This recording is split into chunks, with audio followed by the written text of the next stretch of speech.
April থেকে দেশে 7 দিনের কঠোর লকডাউন। বন্ধ থাকবে সব সরকারি বেসরকারি অফিস, কারখানা। জরুরি সেবা ছাড়া চলবে না যানবাহন। রোববার প্রজ্ঞাপন। সারা দেশে 5 দিনের জন্য খুলল দোকান, শপিং মল। স্বাস্থ্য বিধি মানায় অনীহা, মানুষের ভিড়ে সংক্রমণ বাড়ার ঝুঁকি।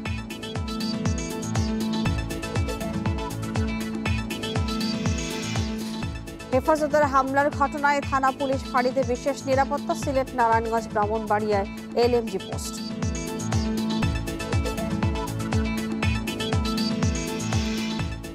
এবং মাদারীপুরে অপহরণের 5 দিন পর স্বামী স্ত্রীর হাত পা বাঁধা, মরদেহ উদ্ধার। নিহত দম্পতি হত্যা মামলার সাক্ষী ছিলেন।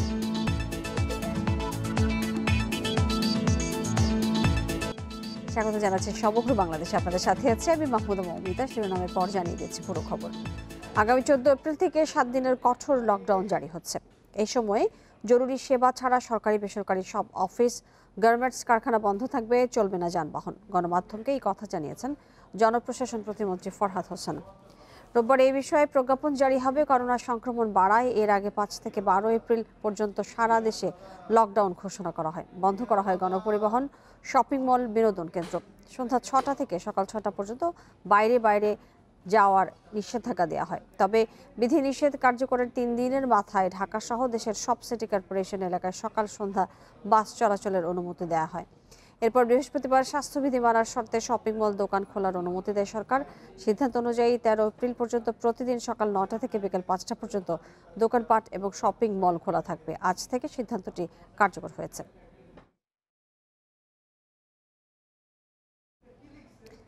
সরকারের ঘোষণা অনুযায়ী আজ সকাল 9টা থেকে 8 ঘন্টার জন্য খোলা থাকছে দোকানপাট, শপিং মল। তবে সকাল থেকে তেমন একটা ভিড় দেখা যায়নি দোকানগুলোতে। এদিকে লকডাউনের 5ম দিনে রাস্তায় সব ধরনের যানবাহন চলছে অবাধে। লকডাউনে গত 4 দিন বন্ধ থাকার পর বগুড়া, রাজশাহী, নাটোর, টাঙ্গাইল সহ দেশের বিভিন্ন জেলায় সকালেই খোলা হয় দোকানপাট, শপিং মল। ক্রেতার সংখ্যা আশানুরূপ না হওয়ায় কিছুটা হতাশ ব্যবসায়ীরা। তবে শপিং মল খুলে দেওয়ার সিদ্ধান্তকে স্বাগত জানান তারা। এদিকে ছুটির দিন হওয়ায় আজ রাস্তায় যানবাহন এবং মানুষের চাপ কিছুটা কম। তবে গণপরিবহনগুলোতে অর্ধেক যাত্রী পরিবহনের সরকারি নির্দেশনা মানতে দেখা যায়নি। বেশিরভাগ জেলাতেই মাঠে নামেনি প্রশাসন।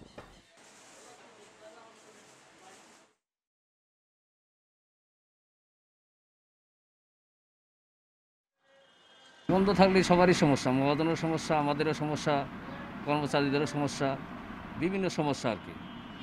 আমরা তো বোনাস ভাতা পাবো না বন্ধ থাকলে, আর খোলা থাকলে কিছুটা আশা আছে পাওয়ার জন্য। আমাদের দোকানটা খোলা থাকলে বেশ ভালো হয়, আমরা জীবনযাপন করতে পারি। দোকান খোলার জন্য আমাকে অনেক ধন্যবাদ। প্রয়োজন এমন একটা জিনিস যে মানুষকে তখন বেপরোয়া করিয়ে দেয়, বাধ্য হয়ে যায়। যারা খুবই মানে খারাপ অবস্থায় আছে, ওরা জীবন বাজি রেখে নিয়ে যাচ্ছে। আরো জানাতে সেখান থেকে যুক্ত হচ্ছেন সহকর্মী মুরাদ আহমেদ, বরিশাল থেকে যুক্ত হচ্ছেন মুরাদ আহমেদ। মুরাদ, যেটি জানতে চাই যে আজকে লকডাউন চলছে এবং এর মধ্যে আরেকটি লকডাউনের ঘোষণা এসেছে। কালকে শপিং মলগুলো খুলে দেওয়ার সিদ্ধান্তের পর কি পরিস্থিতি দেখছেন, কতটুকু বিধিনিষেধ মানা হচ্ছে এবং তদারকি বা কেমন দেখছেন মাঠে?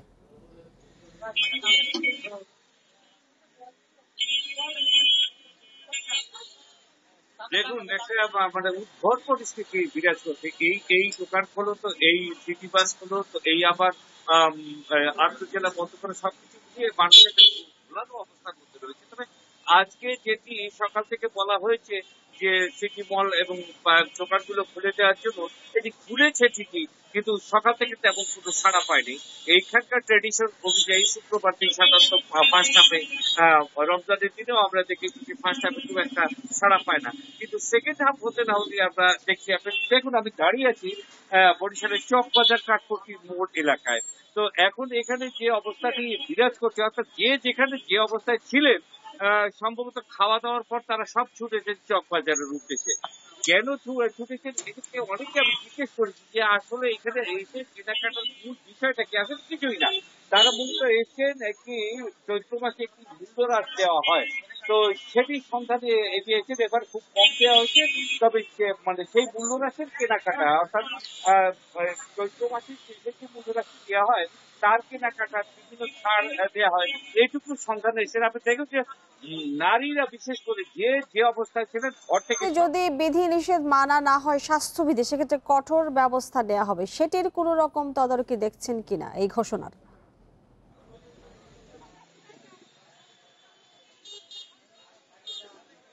দেখুন, আমরা জেলা প্রশাসনের যে ভ্রাম্যমাণ আদালত তাকে মাঝে মধ্যে দেখি এবং ৩-৪ জন বরিশালে বিভিন্ন জায়গায় করে থাকেন। পুলিশের তৎপরতা থেকে জনবান্ধব পুলিশের তৎপরতা তা দিয়ে জনবান্ধব আমরা স্পষ্ট করে বলেছি তারা লিফলেট বিলি করছেন, তারা র্যালি করছেন, সবকিছু করছেন, কিন্তু কঠোর হতে এখন পর্যন্ত আমরা দেখিনি। কিন্তু কঠোরতা বরিশালের প্রেক্ষাপটে গত ৩-৪ দিনের প্রেক্ষাপটে স্পষ্টত ইঙ্গিত দেওয়া হচ্ছে যে বরিশালের কঠোর একটা কিছু প্রয়োজন, তা না হলে বরিশালে যে হারে জাম করছে করোনার আক্রান্তের হার, সেটিকে আসলে দাবিয়ে রাখা খুব কঠিন হবে।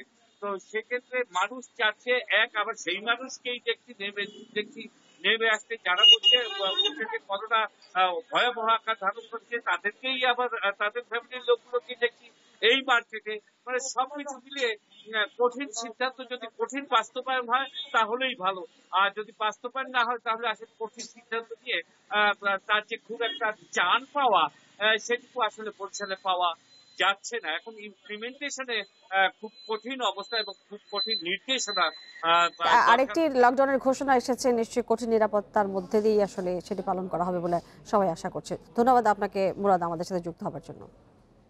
নিরাপত্তা জোরদারের অংশ হিসেবে পুলিশ সদর দপ্তরের নির্দেশনা অনুযায়ী বিভিন্ন জেলার থানা এবং পুলিশ ফাঁড়ির সামনে স্থাপন করা হয়েছে light machine gun post bunker. Sylhet মহানগরের ৬ থানার সামনে বৃহস্পতিবার light machine gun post bunker স্থাপন করা হয়েছে।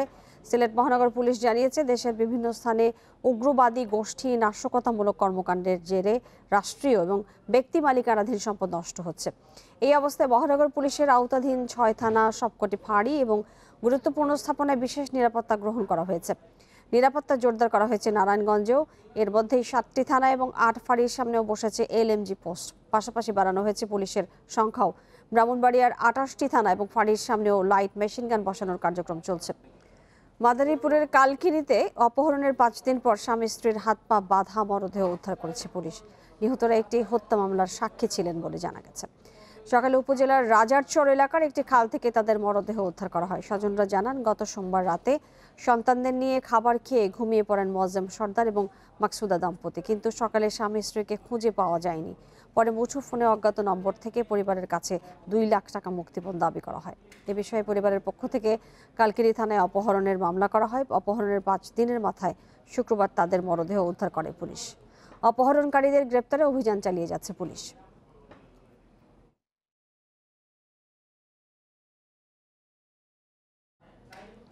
নওগাঁর মহাদেবপুরে নদীতে গোসল করতে গিয়ে পানিতে ডুবে ১০ বছরের এক শিশুর মৃত্যু হয়েছে। সকালে আত্রাই নদীর সফাপুর ঘাট এলাকায় এই ঘটনা ঘটেছে। স্বজনরা জানিয়েছেন, সকালে বাবার সাথে গোসল করতে আত্রাই নদীতে নামে শিশু বাঁধন কুমার। এ সময় পানিতে তলিয়ে যায় শিশুটি। প্রায় ১ ঘন্টা খোঁজাখুঁজি করে তার মরদেহ উদ্ধার করে এলাকাবাসী। এই ঘটনায় এলাকায় শোকের ছায়া নেমে এসেছে।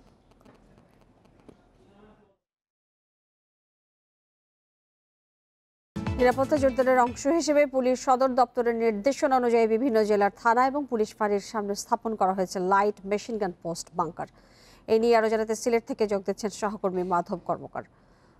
মাধব, যেটি জানতে চাই যে সিলেটে থানা সহ পুলিশের বিভিন্ন স্থাপনায় বিশেষ নিরাপত্তা গ্রহণ করেছে পুলিশ কর্মকর্তারা, তারা কি বলছেন এই বিষয়টি? এবং আমরা দেখেছি যে বৃহস্পতিবারে প্রায় ৬টি থানায় এই ধরনের ব্যবস্থাপনা নেওয়া হয়েছে।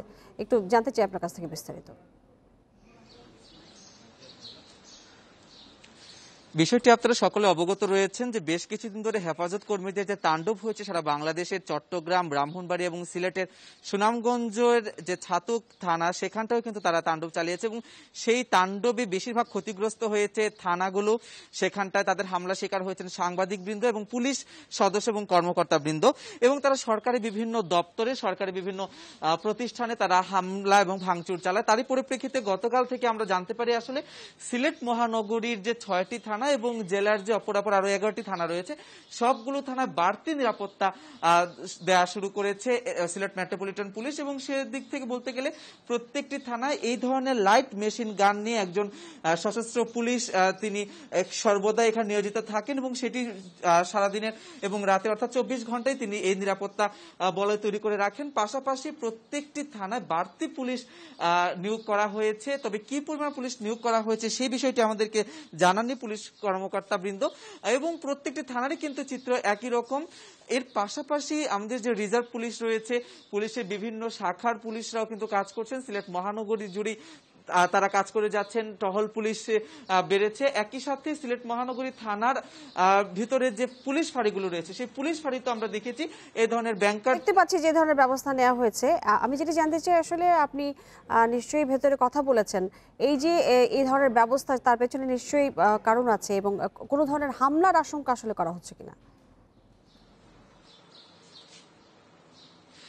কোনো ধরনের হামলার তো আশঙ্কা থাকেই, কারণ কিছুদিন আগে আপনারা লক্ষ্য করে থাকবেন হঠাৎ করেই ছাতক থানায় তারা হামলা করেছিল হেফাজত কর্মীরা এবং সেই হামলা পরিপ্রেক্ষিতে সেখানে কিন্তু বেশ কয়েকজন হেফাজত কর্মীদের আটক করা হয়েছে। তো এদিক থেকে বলতে গেলে সিলেটেও আপনারা দেখে থাকবেন হরতালের সময় হেফাজত কর্মীরা কোনো ধরনের ভাঙচুর না করলেও তারা শহর জুড়ে বেশ কিছু তাণ্ডব চালিয়েছিল। তবে নিরাপত্তার খাতিরে এখন পর্যন্ত কোনো পুলিশ কর্মকর্তা আমাদেরকে আসলে সব ধরনের বিশ্লেষণমূলক তথ্য এখনো প্রদান করেননি। তারা যেটি বলছেন যে সদর দপ্তরের নির্দেশনা অনুযায়ী প্রত্যেকটি থানা এবং সরকারি দপ্তরগুলোতে তারা এই ধরনের নিরাপত্তা বেষ্টনী তৈরি করেছেন যাতে করে কোনো ধরনের নাশকতা সৃষ্টি করতে কেউ না পারে এবং সরকারি জানমালের কোনো বাংকার বসানো হয়েছে, নিশ্চয়ই সেক্ষেত্রে কোনো নির্দেশনা রয়েছে। হঠাৎ হামলার শিকার হলে কি ধরনের উদ্যোগ নেবেন তারা, কতটুকু তারা কি করতে পারবেন? এখানে তো বাংকার তৈরি করা হয়েছে, পাশাপাশি প্রত্যেকটি আর্মস আবার চেক করা হচ্ছে। এখানটায় সব ধরনের আমরা সকালবেলাও দেখিয়েছি আপনাদেরকে যে ধরনের সাউন্ড গ্রেনেড রয়েছে, এখানে বিভিন্ন ধরনের নাশকতা সৃষ্টি করতে গেলে যে ধরনের প্রতিরোধকমূলক ব্যবস্থা গ্রহণ করা প্রয়োজন আইন শৃঙ্খলা রক্ষাকারী বাহিনী সেই সকল ধরনের প্রস্তুতি কিন্তু তারা গ্রহণ করে রেখেছেন এবং তাদেরকে আরো যারা নতুন পুলিশ সদস্য রয়েছেন তাদেরকে এই যে গোলাবারুদ সম্পর্কে কিংবা সাউন্ড গ্রেনেড এবং টিয়ারশেল সম্পর্কে আরো অধিকতর প্রশিক্ষণের ব্যবস্থাও করা হচ্ছে বলে আমাদেরকে জানিয়েছেন। মাধব, আপনাকে অনেক ধন্যবাদ আমাদের সাথে যুক্ত হয়ে বেশি তথ্য দেওয়ার জন্য। আমরা চলে যাচ্ছি পরের খবরটিতে। দেশের অন্যান্য জেলার মতো সিলেট ফরিদপুরেও বাড়ছে করোনার সংক্রমণ। স্বাস্থ্য বিভাগের তথ্য অনুযায়ী সিলেট জেলায় করোনা রোগী শনাক্তের হার 30%। ফলে হাসপাতালে বেড়েছে রোগীর চাপ, হিমশিম খাচ্ছেন চিকিৎসকরা। ফরিদপুরের বঙ্গবন্ধু শেখ মুজিব মেডিকেল কলেজ হাসপাতালেও প্রতিদিন বাড়ছে করোনা রোগী। প্রবাসী অধ্যুষিত সিলেটে বেড়েই চলেছে করোনা আক্রান্ত ও সন্দেহভাজন রোগীর চাপ। আক্রান্তের হার প্রতিদিন গড়ে 30%। এ পর্যন্ত আক্রান্তের সংখ্যা প্রায় 19,000। নগরীর 100 শয্যার শামসুদ্দিন আহমেদ হাসপাতালে শুধু করোনা রোগীর চিকিৎসা দেওয়া হচ্ছে। সংক্রমণ বাড়ায় কয়েকটি বেড খালি থাকলেও 18টি আইসিইউ পূর্ণ রয়েছে। আমাদের দুইটা ওয়ার্ড, একটা হচ্ছে সাসপেক্টেড ওয়ার্ড আর একটা হচ্ছে করোনা পজিটিভ ওয়ার্ড। পজিটিভ ওয়ার্ডে সিট খালি আছে কিছু, কিন্তু সাসপেক্টেড ওয়ার্ডে এই মুহূর্তে কোনো সিট খালি নেই। এছাড়া আমাদের আইসিইউতে পুরোপুরি ফিল আপ, এই মুহূর্তে 14 জন রোগী আছে। রোগীর চাপ সামাল দিতে ওসমানী মেডিকেল কলেজ হাসপাতালে 200 শয্যার বিশেষ ইউনিট প্রস্তুত করা হয়েছে। তৈরি করা হয়েছে নতুন 20,000 লিটার অক্সিজেন প্ল্যান্ট।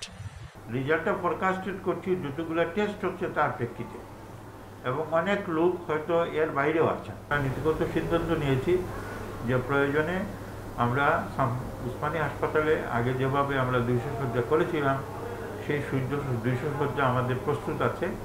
এদিকে ফরিদপুরে করোনা আক্রান্ত রোগীদের 5 থেকে 10% আইসিইউ সেবার প্রয়োজন হচ্ছে, কিন্তু জেলার বঙ্গবন্ধু শেখ মুজিব মেডিকেল কলেজ হাসপাতালে আইসিইউ বেড রয়েছে মাত্র 16টি। এর মধ্যে 2টির যন্ত্রাংশ নষ্ট। বিশেষ করে আইসিইউতে যেখানে সবথেকে ক্রিটিক্যাল পেশেন্ট থাকে, সবসময় হ্যান্ডেল করতে হয় ক্রিটিক্যাল পেশেন্টকে। আমরা সর্বোত্তম চেষ্টা করছি যাতে তাদের সবথেকে ভালো সেবাটা আমরা দিতে পারি। আমার প্রয়োজন প্রায় 24 জন ডাক্তার, সেখানে আমার মাত্র 9 জন ডাক্তারদের চালাতে হচ্ছে। ঠিক একইভাবে আমাদের নতুন করোনা সংক্রমণ বাড়ানোর কারণে আমরা ওয়ার্ডগুলো করোনা ওয়ার্ড ডেডিকেট করেছি, যেখানে সার্ভিস দেওয়ার জন্য আরও মেডিকেল অফিসার দরকার। সংকট নিরসনে প্রয়োজনীয় ব্যবস্থা নিতে মন্ত্রণালয়ে চিঠি দিয়েছে হাসপাতাল কর্তৃপক্ষ। Abu Noman, independent news desk. আমরা এবারে লকডাউনের খবর জানবো, আর খবর জানতে চলে যাচ্ছে চট্টগ্রামে। সহকর্মী হাসান রিটন আছেন আমাদের সাথে। আর রিটন, পঞ্চম দিন চলছে এবং এর মধ্যে আরেকটি লকডাউনের ঘোষণা এসেছে এবং যেটি আমরা জানতে পেরেছি যে এই লকডাউন বেশ কঠোরভাবেই দমন করা হবে। সেক্ষেত্রে চট্টগ্রামে গতকালকে শপিং মল খুলে দেওয়ার পরে সার্বিকভাবে আজকে লকডাউন পরিস্থিতি কি দেখছেন? কতটুকু স্বাস্থ্যবিধি মানছেন মানুষ?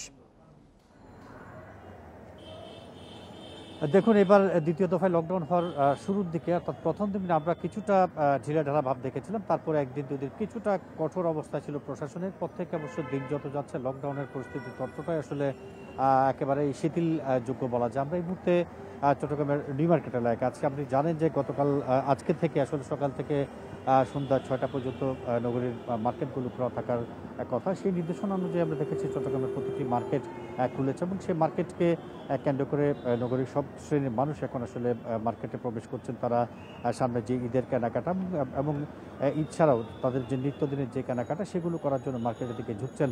আমরা একটু যদি বলি যে আমরা গত কয়েকদিন ধরে জেলা প্রশাসনের পক্ষ থেকে বেশ কয়েকটি ভ্রাম্যমাণ আদালত এবং পুলিশের পক্ষ থেকে মানুষকে যে করোনার যে সংক্রমণ সেটির বিষয়ে সচেতন করার জন্য সব ধরনের চেষ্টা তারা চালিয়ে আসছেন। কিন্তু আমরা দেখছি কিছু সংখ্যক মানুষ যারা আসলে প্রতিনিয়ত মাস্ক পরছেন এবং স্বাস্থ্যবিধি মানার যে সমস্ত নির্দেশনাগুলো এসছে তারা সেগুলো মেনে চলার চেষ্টা, এইটি ঠিক আছে। কিন্তু এক মানুষের মধ্যে আমরা আসলে গত বছর যে করোনার যে প্রথম ঢেউ এবং চট্টগ্রামে এই দ্বিতীয়বার যে ঢেউ শুরু হলো তখনই যে উদাস ভাবটা আমরা দেখেছি, এই মুহূর্তে আসলে সেই একই অবস্থা তাদের মধ্যে বিদ্যমান। আমরা এই বিষয়টিকে একটি কঠিন অবস্থা আনার জন্য জেলা প্রশাসন পক্ষ থেকে প্রতিদিন কয়েকটি ভ্রাম্যমাণ আদালত নগরীর বেশ কয়েকটি পয়েন্টে তারা চষে বেড়াচ্ছেন, মানুষকে তারা সচেতন করছেন এবং ক্ষেত্র বিশেষে জরিমানাও করা হচ্ছে। কিন্তু তারপরেও কোনো অজ্ঞাত কারণে মানুষের মধ্যে এক ধরনের উদাসীন ভাব আমরা দেখছি। আপনি আমার পেছনটায় যদি দেখেন দেখবেন বেশ কিছু মানুষ মাস্ক পরে আছেন, আবার বেশিরভাগ মানুষের হচ্ছে মাস্ক নেই। তারা আসলে মাস্ক পরা তাদের কাছে এক ধরনের কঠিন একটি বিষয় বলে মনে হচ্ছে। আমরা যখন সংবাদ সংগ্রহ করার জন্য কোথাও গিয়েছি তখনও তাদেরকে আমরা পরামর্শ দিয়েছি, পাশাপাশি ম্যাজিস্ট্রেট যারা রয়েছেন তারাও পরামর্শ দিচ্ছেন, তারপরেও এটি আসলে কোনো সুরাহা হচ্ছে না। একটি বিষয় বলে রাখছি, আজকেই মার্কেট চালু হওয়ার সিদ্ধান্তটি হয়েছে এবং এখন থেকে 1 ঘন্টা পর মার্কেটগুলো আসলে যথারীতি বন্ধ হয়ে যাবে। এবং আপনি যেটি বলছিলেন যে আগামী 14 তারিখ থেকে যে কঠোর যে লকডাউনটি শুরু হবে সেটি নিয়ে মানুষের মধ্যে এক ধরনের উদ্বেগ উৎকণ্ঠা দেখছি। তারা আসলে এই মুহূর্তে বড় রকমের লকডাউন কেউ চাচ্ছে না, যেহেতু তাদের নিত্যদিনকার নানা কাজকর্ম রয়েছে, অফিস আদালত রয়েছে এবং লকডাউনের সময় পরিবহন বন্ধ হলে যেই কঠোর ভোগান্তিতে তারা পড়তে হয় সেই বিষয়টিকে মাথায় রেখে তারা বলছেন যে লকডাউনটি এই মুহূর্তে খুব বেশি জরুরি নয়। তারা মনে করছেন প্রশাসন যদি একটু কঠোর হয়, মানুষের সমাগম যেখানে রয়েছে সেখানে যদি একটু তারা বাড়তি নজরদারি রাখতে পারেন তাহলে এই লকডাউন না দিয়েও মানুষকে সচেতন করা যায়। কিন্তু আমরা বাস্তবতা যেটি দেখছি সেটি হচ্ছে গতবার যে লকডাউন হয়েছিল এবং কয়েকদিন আগেও যে লকডাউন হয়েছে তারপরেও মানুষের মধ্যে আসলে খুব বেশি ভাবান্তর নেই। সচেতনতার কোনো বিকল্প আসলে নেই। চিকিৎসকের কাছে রোগী নয়, সেবা দিতে রোগীর কাছে ছুটিতে যাচ্ছেন ডাক্তার। করোনা সংক্রমণ ঝুঁকি কমাতে এমন ব্যতিক্রমী চিকিৎসা সেবা চালু হয়েছে শরীয়তপুরে। বৃহস্পতিবার থেকে শুরু হওয়া এই ক্যাম্পের চিকিৎসা সেবা চলবে করোনা সংক্রমণ নিয়ন্ত্রণে না আসা পর্যন্ত। নড়িয়া এবং সখীপুরের সব ইউনিয়নে সেবা পৌঁছে দেওয়া হবে বলছেন আয়োজকরা। বাড়ির সামনেই মিলছে স্বাস্থ্যসেবা, তাই লকডাউনে আটকে পড়া প্রত্যন্ত অঞ্চলের স্বাস্থ্যসেবা প্রত্যাশীদের এমন ভিড়। স্বাস্থ্যবিধি মেনে দীর্ঘ সময় লাইনে দাঁড়িয়ে চিকিৎসার সেবা নিচ্ছেন তারা। অনেকেই এসেছেন ছোট শিশুদের সমস্যা নিয়েও। হাসপাতালের ভিড় এড়িয়ে বাড়ির আঙিনায় বিনামূল্যে স্বাস্থ্যসেবা এবং ওষুধ পেয়ে খুশি প্রত্যন্ত অঞ্চলের মানুষ। করোনার জন্য যেমন আমরা হাসপাতালে যাইতে একটু ভয় করি, এখন এইখানে আইছে একটু সুবিধা মাগো আহার জন্য। করোনার জন্য আমাদের সমস্যা হয় ডাক্তারের কাছে যাইতে। করোনাকালে সপ্তাহে 5 দিন প্রত্যন্ত এলাকার স্বাস্থ্যসেবা দিতে কাজ করছেন 2 জন চিকিৎসক, 4 জন স্বাস্থ্যকর্মী ও 4 জন স্বেচ্ছাসেবক। এতে সংক্রমণ ঝুঁকি কমার পাশাপাশি চাপ কমবে হাসপাতালে। হাসপাতালে যে গ্যাদারিংটা হতো এটা হবে না, এতে আমার মনে হয় যে রোগীরা উপকৃত হবে। এখানে আমরা সাধারণত জ্বর ঠান্ডা কাশি রোগীগুলোই বর্তমানে বেশি পাচ্ছি।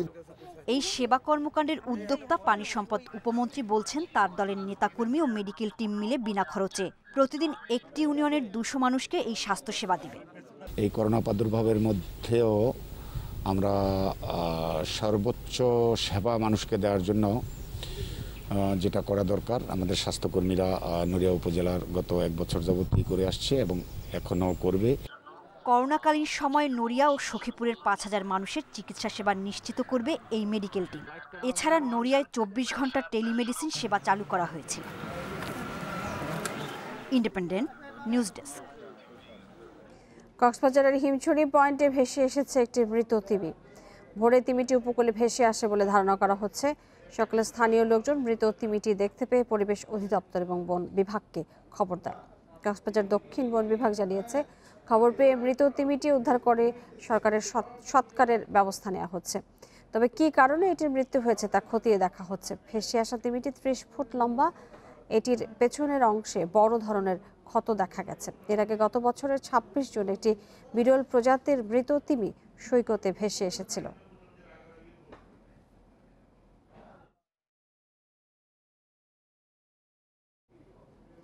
এ বিষয়ে আরো জানাতে ঘটনাস্থলে আছেন সহকর্মী তৌফিকুল ইসলাম লিপু। আমরা চলে যাচ্ছি তার কাছে। লিপু, তিমিটি কিভাবে মারা গেল এবং এর পেছনে কেন ক্ষত ছিল, এই বিষয়টি জানা গেছে কিনা? তিমিটি কিভাবে মারা গেছে সেটির প্রাথমিক তথ্য আমাদেরকে দিতে পারছে না বন বিভাগের কর্মীরা। এখানে আছেন বন বিভাগের কর্মীরা, আছেন পরিবেশ কর্মীরা আছেন। আপনারা দেখতে পাচ্ছেন এই যে মৃত তিমি, যেটি আজকে দুপুরে ভেসে এসছে, সেই তিমিটি রশি দিয়ে বেঁধে উপরে তোলার চেষ্টা করছে লোকজন এবং এখানকার বন বিভাগের লোকজনকে আমরা দেখতে পাচ্ছি। তো তাদের সহযোগিতায় মূলত এই তিমিকে একটু উপরে তোলা হবে। এখানে ভেটেরিনারি সার্জন আছেন, সেই ভেটেরিনারি সার্জন এই তিমির ময়না তদন্ত করবেন। ময়না তদন্ত শেষে এটি আসলে কিভাবে মারা পড়েছে সেটির কারণ উদ্ঘাটন করা হতে পারে বলে তিনি আমাদেরকে জানিয়েছেন। আমরা কথা বলেছি যে এখানে মুখ্য বৈজ্ঞানিক কর্মকর্তার সাথে একটু আগে আমি কথা বলেছি, তিনি আমাদেরকে জানিয়েছেন। তো একটু পরে যে ময়নাতদন্ত শেষে হয়তোবা এটির কারণ জানা যাবে। তবে আরেকটা বিষয় আপনাকে দেখাতে চাই, এই 44 ফিট লম্বা এই তিমিটি আসলে একেবারে বিরল প্রজাতির বলা হচ্ছে। তার এটি ধারণা করা হচ্ছে 4 থেকে 5 দিন আগে এই তিমিটি মারা গেছে এবং তিমির বিভিন্ন অংশে একেবারে পচে গলে দুর্গন্ধ ছড়াচ্ছে এখানে। তো আসলে মূলত শুধু আজকে নয়, বিভিন্ন সময় আমরা দেখেছি তিমি মারা পড়ছে কক্সবাজার সমুদ্র সৈকতে এবং ধারণা করা হচ্ছে, প্রাথমিকভাবে যেটি ধারণা করা হচ্ছে সেটি হচ্ছে বঙ্গোপসাগরে বিভিন্ন লাইটের জাহাজ আছে, বিভিন্ন মাছ ধরার যে বড় বড় শিপ আছে সেটির ধাক্কায় হয়তোবা যে তিমি মারা পড়ছে বলে অনেকে ধারণা করা হচ্ছে। আপনারা দেখতে পাচ্ছেন তিমিকে টেনে, রশি দিয়ে টেনে এবং পেছনে দুজন স্থানীয় লোকজন, 3 জনকে দেখতে পাচ্ছি, তারা যে লাঠির সাহায্যে সেটিকে উপড়ানোর চেষ্টা করছেন।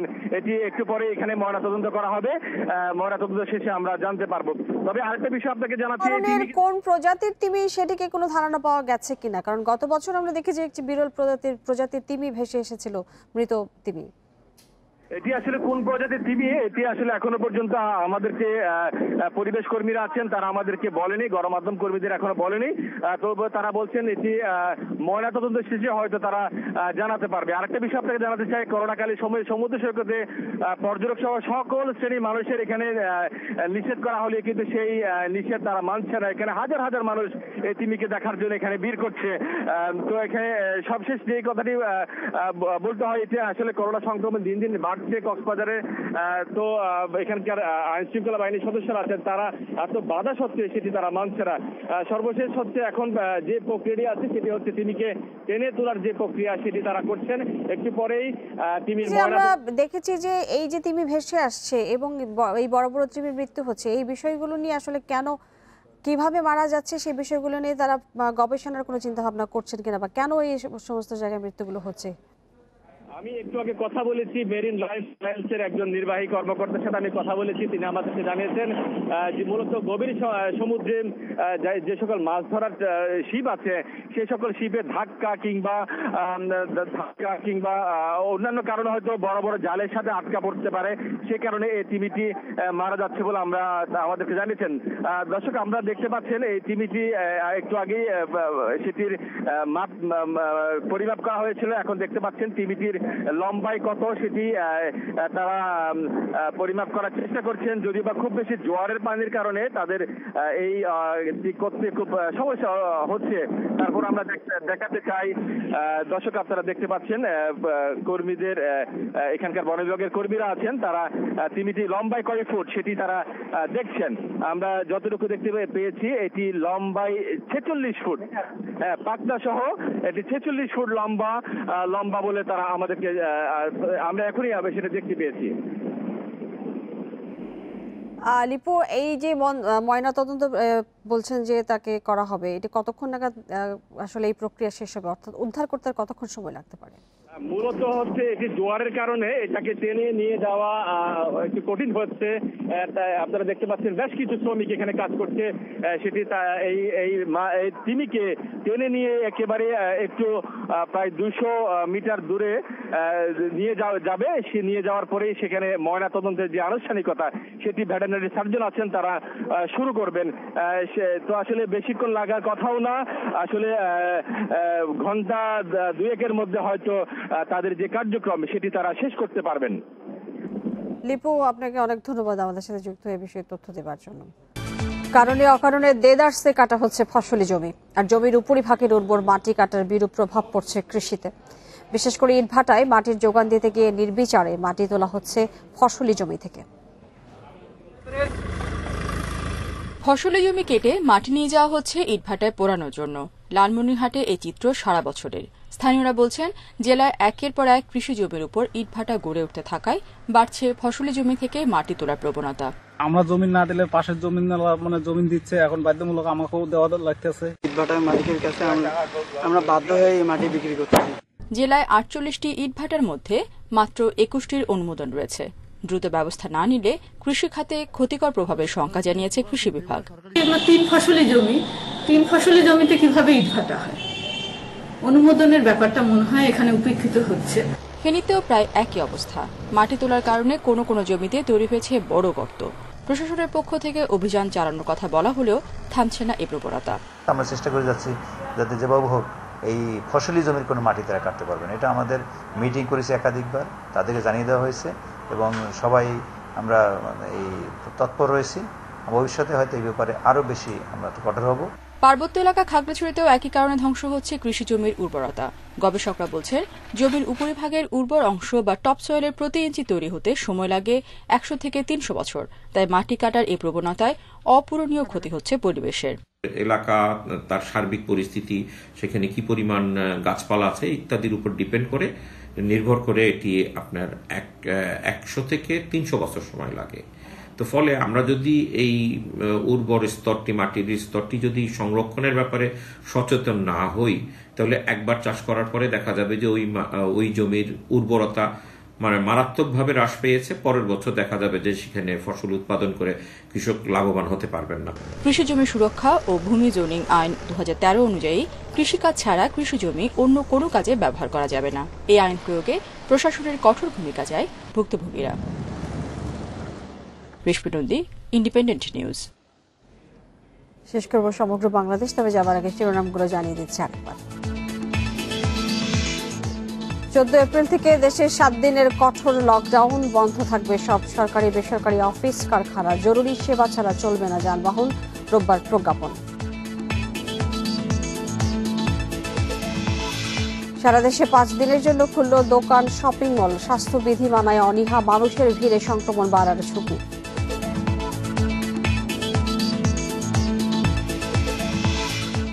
হেফাজতের হামলার ঘটনায় থানা পুলিশ ফাঁড়িতে বিশেষ নিরাপত্তা, সিলেট, নারায়ণগঞ্জ, ব্রাহ্মণবাড়িয়ায় এলএমজি পোস্ট।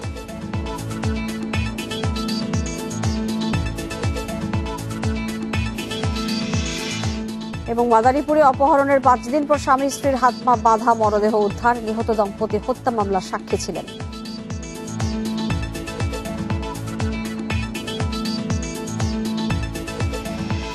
এই ছিল আজকের সমগ্র বাংলাদেশে ইন্ডিপেন্ডেন্ট টেলিভিশনের সব খবরের আরো বিস্তারিত জানতে চোখ রাখুন ফেসবুক, ইউটিউব এবং টুইটারে। সাথে থাকার জন্য ধন্যবাদ জানাচ্ছি।